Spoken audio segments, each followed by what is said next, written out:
Mitte der 90er Jahre erschütterte die Geschichte des Kannibalen Alexander Maßlich, der im Laufe seiner kriminellen Karriere mehrere Menschen getötet hatte. Die Region Altai, Russland. Für seine Gräueltaten wurde der Kannibale in die kriminelle Enzyklopädie Russlands aufgenommen. Wir werden Ihnen nun die Details dieser alten, bis heute erschreckenden Geschichte näherbringen, wie Alexander Maßlich bereits im Alter von 23 Jahren zu einem brutalen Kannibalen wurde. Dies ist jedoch nicht die einzige Geschichte, über die wir sprechen werden. Und glauben Sie mir, die zweite Hälfte des Videos wird Sie noch viel mehr erschrecken, denn darin erzählen wir Ihnen von einem grauenhaften Fund, der in einem Keller eines Hauses gemacht wurde. Die Polizei fand mehr als 20 Liter Dosen mit Menschenfleisch im Haus eines Wahnsinnigen, aber alles der Reihe nach. Beginnen wir mit einer Geschichte, die den gesamten Altai erschüttert hat. Über das kriminelle Leben von Maßlich ist nur wenig bekannt, aber eine Tatsache reicht aus, um zu verstehen, wie ein durchschnittlicher Junge aus Alaisk zu einem der gefährlichsten Verbrecher Russlands wurde. Alexander Walajewitsch Maßlich wurde 1971 in Alaisk im Altai geboren. Seine Kindheit und Jugend verbrachte Alexander in einem sozial schwierigen Umfeld. Beide Eltern waren chronische Alkoholiker. Nach Maßlichs eigenen Angaben litt sein Vater sogar unter einer Abhängigkeit illegaler Substanzen. Deshalb, so Alexander, sei er mit einem kranken Gehirn geboren worden. Als Kind neigte Maßlich zu Rowdytum und Landstreicherei, lief nach körperlichen Übergriffen seiner Eltern von zu Hause weg und war ein schlechter Schüler. Er war bei der Jugendpolizei gemeldet und landete mehrmals dort. Im Alter von 12 Jahren wurde er aufgrund seines schlechten Benehmens und der Trunksucht seiner Eltern in ein Internat für schwer erziehbare Jugendliche eingewiesen. Der Junge war praktisch ein Waisenkind, obwohl seine Eltern noch lebten. Im Internat wurde er von älteren Mitschülern körperlich und seelisch misshandelt. Nach dem Internat führte er ein kriminelles und asoziales Leben. Er begann Autos zu stehlen und Raubüberfälle zu begehen. Äußerlich groß und dünn, innerlich verschlossen und geheimnisvoll, konnte Alexander sich niemandem wehren. Jahre später, während des Prozesses, werden die Geschworenen weinen, als sie von der Kindheit des Kannibalen erfahren. Als er aus dem Internat ins Erwachsenenleben entlassen wurde, beschloss Maßlich, das Böse mit eigenen Händen und auf radikale Weise zu bekämpfen, nämlich indem er allen, die Minderjährige missbraucht hatten, das Leben nahm. Im Gespräch mit den Ermittlern bezeichnete sich Alexander nüchtern als Sanitäter des Waldes.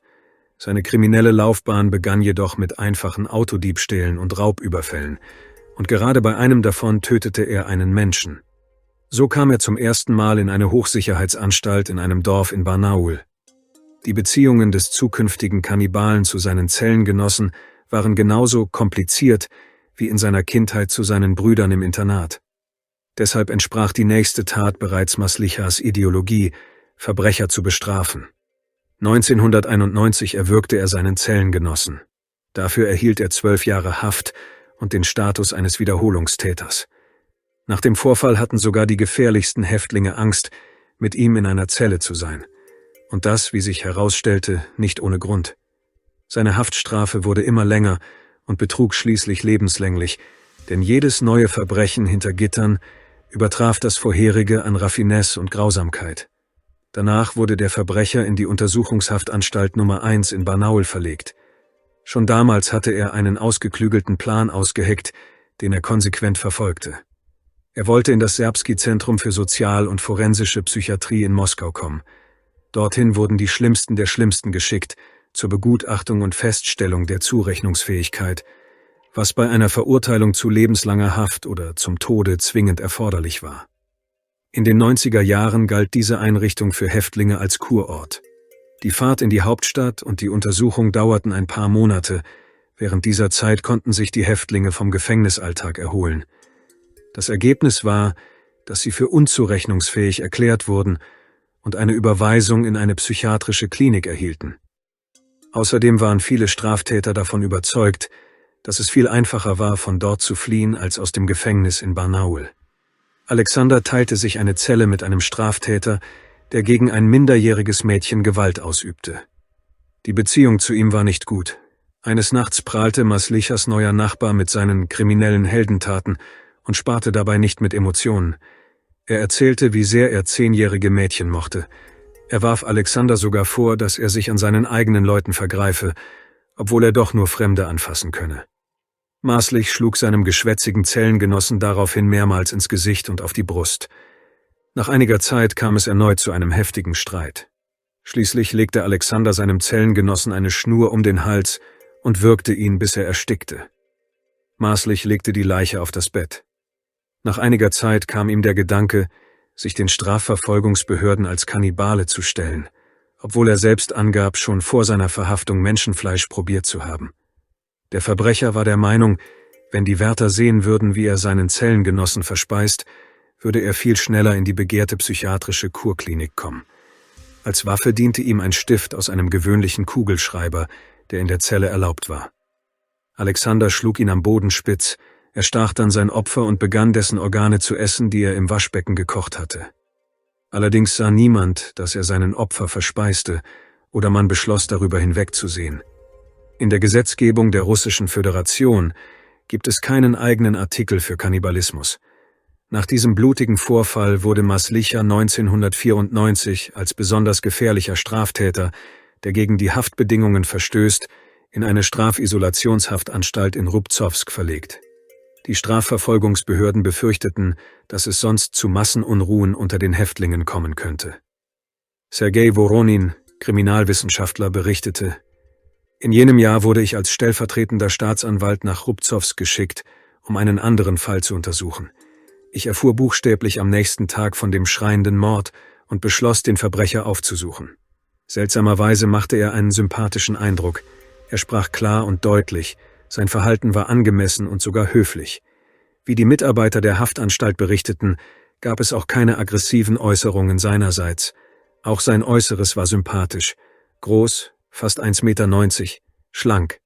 Die Motivation war sofort klar, daran gab es keinen Zweifel. Er wollte für unzurechnungsfähig erklärt werden und hatte dafür eine ganze Legende erfunden. Eduard Bauer, in den 90er Jahren Ermittler in diesem Fall und heute Rechtsanwalt, sagte ebenfalls: Meiner Meinung nach war Maßlich ein gewöhnlicher Krimineller mit einem Groll gegen die Menschen.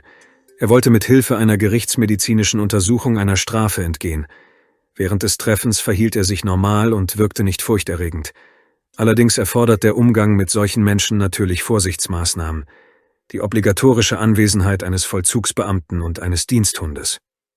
Zum Zeitpunkt der letzten Tat hatte die Erfindung den Charakter eines genau durchdachten Drehbuchs angenommen. Die Tat selbst wurde zum spektakulärsten Schauspiel, das der Kannibale je aufgeführt hatte. In der Strafisolationshaft-Anstalt 7 in Rubzow hatte er Kontakt zu seinen Mitgefangenen geknüpft. Sie waren ebenso hartgesottene Gewohnheitsverbrecher. Alle drei waren fast gleich alt. Alexander Maßlich, damals 23 Jahre alt, war bereits 4-mal vorbestraft und als einziger aus dieser Gruppe wegen Mordes verurteilt worden. Der andere Häftling, Alexei Galuzow, war 25 Jahre alt, aber einmal weniger vorbestraft. 3-mal wegen Raub und Diebstahl. Der dritte, Alexei Dziuba, der schließlich das Opfer wurde, war gleichaltrig mit Maßlich, aber in Bezug auf die Anzahl der Straftaten jünger. Er war 2-mal verurteilt worden wegen Raubüberfällen, Diebstahls und Autodiebstahls. Alle drei träumten davon, in genau dieses Moskauer Zentrum zu kommen. Dziuba war der Anführer. Er wollte, wenn schon nicht den Moskauer Kurort, dann wenigstens einen anderen Zellengenossen, einen Umzug in eine andere Stadt, die Welt sehen. Das konnte ihm nur ein Mord verschaffen. Es war nicht schwer, die Nachbarn zu überreden. Galuzow war ruhig und stimmte dem Anführer zu. Maßlich hatte bereits Erfahrung in solchen Angelegenheiten. Das Trio beschloss, den vierten zu beseitigen, sobald er zu ihnen kam. Der Neue erwies sich jedoch als zäh, und es blieb bei Schlägen. Am Morgen nach der Schlägerei wurde er in eine andere Zelle verlegt. Da kam der Initiative Dziuba auf einen Plan B. Er schlug vor, Menschenfleisch zu probieren, dann würden die Kannibalen sofort nach Moskau geschickt werden. Der stille Galuzow stimmte sofort zu. Maßlich griff die Initiative bereitwillig auf und begann eine Inszenierung, die seinen Plan glaubhaft machen sollte. Er erzählte allen, wie er als Kind angeblich ein Café geschlossen hatte, in dem Pasteten mit Menschenfleisch verkauft wurden, und wie sehr er sie probieren wollte. In seiner Zelle fertigte er auf einem Karton ein Plakat an. Ich möchte jemanden essen. Später würde diese Aufschrift in ihre Akte gelangen, und Maßlich würde seine Strafe allein verbüßen müssen, um nicht auf den nächsten Neuling warten zu müssen. Alexander beschloss, seinen Kameraden Dziuba zu beseitigen. Am Abend zuvor malte er wieder auf Karton. Diesmal stellte er einen zerteilten Menschen dar. Der Verbrecher wartete auf den Moment, als der Aufseher nachts einschlief, und machte sich an die Arbeit. Maßlich legte Dziuba eine Schlinge um den Hals, und der gehorsame Galuzow packte ihn an den Beinen. Die Leiche wurde mit einem Rasiermesser zerlegt. Alle Innereien wurden herausgenommen, ein wenig Blut getrunken. Die Organe wurden mit Hilfe von angezündeter Watte in der Toilette gekocht. Luzow weigerte sich zu essen. Maßlich probierte nur ein Stück Leber. Allerdings legte er es nur in den Mund, ohne es hinunterzuschlucken. Eine Untersuchung bestätigte später, auf dem Stück Leber wurden Zahnabdrücke gefunden. Die Ermittler der Staatsanwaltschaft gehen davon aus, dass es für die Kontrolleurinnen aufgrund des Gitterfensters in der Zelle schwierig war, etwas zu riechen. Die Fenster hatten keine Scheiben, sodass der sommerliche Nachtwind das Verbrechen vorübergehend verbergen konnte. Am Morgen gestanden die Männer selbst ihre Tat. Wir haben Dziuba wirklich gegessen. Vor Gericht bekannten sie sich sofort schuldig und wurden endlich in die lange ersehnte Einrichtung in der Hauptstadt gebracht. Dort stellten die Ärzte fest, dass Maßlich und Galuzow Kannibalismus vorgetäuscht hatten und erklärten beide für zurechnungsfähig. Während der Ermittlungen beging Alexander erneut einen Mord. Er tötete einen weiteren Mitgefangenen, der seine Kartenschuld nicht zurückzahlen wollte. 1996 wurde Galuzow zu 15 Jahren Haft verurteilt, Maslicha zum Tode. Er kam jedoch in den Genuss eines Moratoriums. Das Todesurteil wurde in lebenslange Haft in Russlands strengstem Gefängnis, dem Schwarzen Delfin in der Region Orenburg, umgewandelt. Im Jahr 2015 verstarb Alexander Maßlich. Die genauen Umstände seines Todes blieben unbekannt. Im Jahr 2005 erschien ein Sonderbericht mit dem Titel »Offenes Geständnis – Kannibalen«, in dem Alexander Maßlich neben Wladimir Nikolajew und Michail Malischew einer der Hauptfiguren war. In dem Interview versuchte der Kannibale, die Schuld auf den von ihm getöteten Häftling Dziuba abzuwälzen und beklagte sich über seinen Gesundheitszustand. Im Jahr 2008 gab Maßlich ein neues Interview in der Sendung »Zu lebenslanger Haft verurteilt«, in dem er erneut über die Haftbedingungen und den Verlust seiner Gesundheit klagte. Nun begeben wir uns nach Nowa Kakowka, wo sich die Mütter, Ehemänner und Kinder der Frauen, die zu Konserven des Mörders wurden, im Gerichtssaal treffen sollten. Diese Geschichte ähnelt eher einem Horrorfilm als der Realität. Die Ermittler machten eine schreckliche Entdeckung. Im Keller fanden die Beamten mehr als 20 3-Liter-Gläser, in denen sich das Fleisch von 9 Frauen befand. Der Fall des Monsters von Nowa Kakowka hat einen sehr mysteriösen Umstand. Niemand hat auch nur versucht, seine Opfer zu suchen. Warum? Die Details der grausamen Morde wurden in den Medien veröffentlicht, aber über die Frauen, die der Mörder in 3-Liter-Gläser gesteckt hatte, hat bis heute niemand zu berichten gewagt. Die schöne Stadt Nowa Kakowka in der Region Cherson ist unter anderen Städten für ihre Ruhe bekannt. Morde sind hier selten. Doch der Ruf von Kakowka wurde durch einen Bewohner der Pionierstraße ruiniert. Die Verhaftung erfolgte im Januar.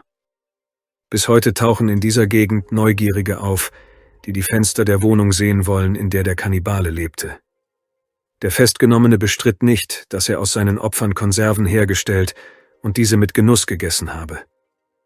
Gerichtsmediziner bewiesen, dass der Wahnsinnige zum Zeitpunkt der Taten zurechnungsfähig war und seine Handlungen voll und ganz bewusst begangen hat. Der Name des Täters lautet Wladimir Dovgii. Er trat nicht in die Fußstapfen seiner Eltern, die beide Ärzte waren, sondern wurde einfacher Fabrikarbeiter. Er heiratete, ließ sich jedoch wieder scheiden. Im Jahr 2003 fand er eine Stelle als Wachmann auf einem Friedhof. Seine Nachbarn in der Pionaskaja-Straße äußerten sich positiv über ihn. Höflich, freundlich, führt einen gesunden Lebensstil, trinkt in Maßen. Insgesamt ein wunderbarer Mensch. Nur schade, dass er Frauen mit zweifelhaftem Verhalten zu sich nach Hause bringt. Aber vielleicht liegt das alles an der Scheidung. Wladimir selbst sagte, dass es mit Frauen mit leichtem Leben einfacher sei als mit anderen Frauen. Sie stellen keine Anforderungen, kritisieren nicht und bewerten nicht. Einmal erstach er eine Nachtfalterin. Dann kam er zu dem Schluss, dass diese verlorenen Frauen niemandem etwas bedeuteten. Niemand suchte sie. Früher hatte er Hundefleisch probiert. Jetzt war er neugierig, Menschenfleisch zu kosten. Nachdem er sein erstes Opfer getötet hatte, konnte Wladimir seinen Appetit nicht mehr stillen. Der Kannibale handelte nicht allein, sondern wurde von seiner Lebensgefährtin unterstützt. Die Opfer wurden in die Wohnung gelockt, wo ein Festmahl vorbereitet wurde, das mit dem Tod der Gäste endete. Wie verliefen die Morde? Zunächst wurde das Opfer in die Küche gebracht. Es wurde mit dem Rücken zur Tür gesetzt. Dann begann ein Alkoholgelage, währenddessen Dovgi in sein Zimmer ging, um ein Messer zu holen. Er schlich sich von hinten an sein Opfer heran, um dessen Augen nicht zu sehen, da er keinen Blickkontakt mit der Frau aufnehmen wollte, die den Tod erwartete. Aus der Aussage des Festgenommenen: Das gekochte Fleisch ließ sich gut von der Haut lösen. Das Fett war sehr lecker. Ich habe es in kleine Stücke geschnitten. Den Kopf habe ich gekocht, damit er später nicht im Fluss auftauchte. Und so verschwanden eine nach der anderen die Frauen. Alle führten ein Leben am Rande der Gesellschaft, deshalb suchte niemand nach ihnen. Die erste, dann die zweite, und so kam die Zahl auf 10. Der Kannibale aß seine Opfer nicht nur, er machte sogar Konserven aus ihnen. Das Festmahl des Kannibalen hätte so weitergehen können, wenn nicht ein Zufall gewesen wäre. Irina war die letzte Besucherin von Wladimir. Sie hätte das 11. Opfer werden können, eine weitere Dose Konserven. Sie passte in jeder Hinsicht zum Kannibalen. Sie nahm verbotene Substanzen und verkaufte sich für Geld. Das heißt, niemand hätte um die Vermisste getrauert. An diesem schrecklichen Abend erstach der 42-jährige Monster Irina und ihren Trinkkumpanen. Zuvor hatte er damit geprahlt, dass er ihre vermisste Kollegin, die Irina kannte, getötet habe. Wladimir trug die Leiche des Mannes ins Badezimmer und begann sie zu zerlegen. Er warf die Fleischstücke in einen Topf, holte die Innereien heraus und begann den Schädel zu essen und bot seiner Besucherin davon an. Die Knochen legte er vor die Tür zum Wohnzimmer. Er wollte sie mitten in der Nacht beseitigen. Den Kopf warf er in den Fluss, den Rest vergrub er in der Nähe der Garagen. Irina wartete nicht auf Wladimirs Rückkehr. Während er die Überreste versteckte, versteckte sich die Frau bei Bekannten und erinnerte sich voller Entsetzen an das Geschehene. Am nächsten Tag ging sie zur Polizei. Wladimir wurde verhaftet. Bei der Durchsuchung der Wohnung des Mörders wurden viele Konserven gefunden. Dosen mit Fleischkonserven füllten den gesamten Vorratsraum. Der Hausbesitzer bewahrte etwa 22 Dosen mit konserviertem Menschenfleisch. Bemerkenswert ist, dass sich der Festgenommene gut daran erinnern konnte, wer wo eingemacht war. Das ist Luba und hier ist Valja. Seinen Angaben zufolge ergaben 3 Dosen Fleischkonserven einen Menschen. Er hatte 9 Menschen getötet und 8 Dosen essen können. Ein vorausschauender Vorratshalter. Es war schwierig, Wladimir Dovgi in allen Fällen anzuklagen. Die in den Fluss geworfenen Überreste der Frauen konnten nicht mehr gefunden werden. Mehr noch, niemand suchte nach den Vermissten, es wurden keine Anzeigen bei der Polizei erstattet. Der wichtigste Beweis, die Konservierung, konnte ebenfalls nicht erbracht werden. Den Experten stand keine teure Ausrüstung zur Verfügung, mit der menschliches Gewebe identifiziert werden konnte. Wladimir gestand, dass er neben Menschen auch Hunde konserviert hatte, die er auf der Straße gefangen hatte. Obwohl er 10 Morde gestand, drohte ihm höchstens lebenslange Haft. Ein Kriminalist traf sich damals mit dem gerade festgenommenen Serienmörder. Wladimir Dovgi ist ein einzigartiger Fall. Hinter seinen Taten stand ein schweres psychisches Trauma. Er liebte seine Mutter sehr und litt schrecklich unter ihrem Tod. Er war extrem pedantisch. Man hätte die Uhr nach ihm stellen können. Er trieb viel Sport und hatte im Hof den Spitznamen Sportler. Er war ein großer, kräftiger Mann, aber er hatte Angst vor Frauen und keine Erfahrung mit ihnen. Deshalb hatte er eine Menge Komplexe. Sein Kumpel machte sich oft über ihn lustig, bot ihm an, ihm eine Frau mit lockeren Sitten zu besorgen, und tat dies auch. Aber Volodja schämte sich und konnte nichts tun. Da befriedigte sein Kumpel die Frau selbst und sagte: »Schau, wie man das macht.« Anstelle sexueller Erfahrungen entwickelte Volodja einen Hass auf solche Frauen. Bei einem dieser Besuche, als sein Kumpel eine Frau mitbrachte, machte Wladimir kurzen Prozess mit seinem Freund. Er befahl der Frau zu schweigen. »Du wirst sonst zur Mittäterin.« Er zerteilte die Leiche im Badezimmer und versenkte die Teile in einem Altwasserarm in der Nähe eines Schiffsfriedhofs. Das geschah in Nowaja Kakowka. Die Frau blieb bei ihm wohnen. Er war jedoch furchtbar eifersüchtig und tötete sie schließlich auch. Später erzählte er: »Als ich meine Freundin umgebracht habe, war es eklig. Aber die Frau zu töten hat mir gefallen. Ich habe es genossen.« Die Körperteile legte er in den Kühlschrank und verarbeitete sie zu Frikadellen. »Das hat mir alles gefallen.« Volodja begann, andere Frauen zu sich einzuladen. Er tötete sie und verarbeitete sie zu Frikadellen. Schließlich fanden die Ermittler ihn und nahmen ihn fest. Dovgi gab ein Geständnis über 36 Morde ab. Aber im Hafenbecken konnten nur die Knochen von 9 Frauen gefunden werden. Am 3. Tag nach seiner Verhaftung, Im Herbst 2004 starb der Mörder unerwartet. Er starb an einem schweren Schlaganfall. Auf die Frage der Journalisten, wegen den Erlebnissen? Hast du Angst vor dem Gefängnis? Antwortete er, nein, ich habe keine Angst. Aber mir ist klar geworden, was ich angerichtet habe. Wladimir selbst hat seine Schuld vollständig eingestanden und wartete bereits auf seine Strafe, starb jedoch im Alter von 43 Jahren in seiner Zelle an einem Schlaganfall. Bemerkenswert ist, dass er nie Probleme zuvor hatte.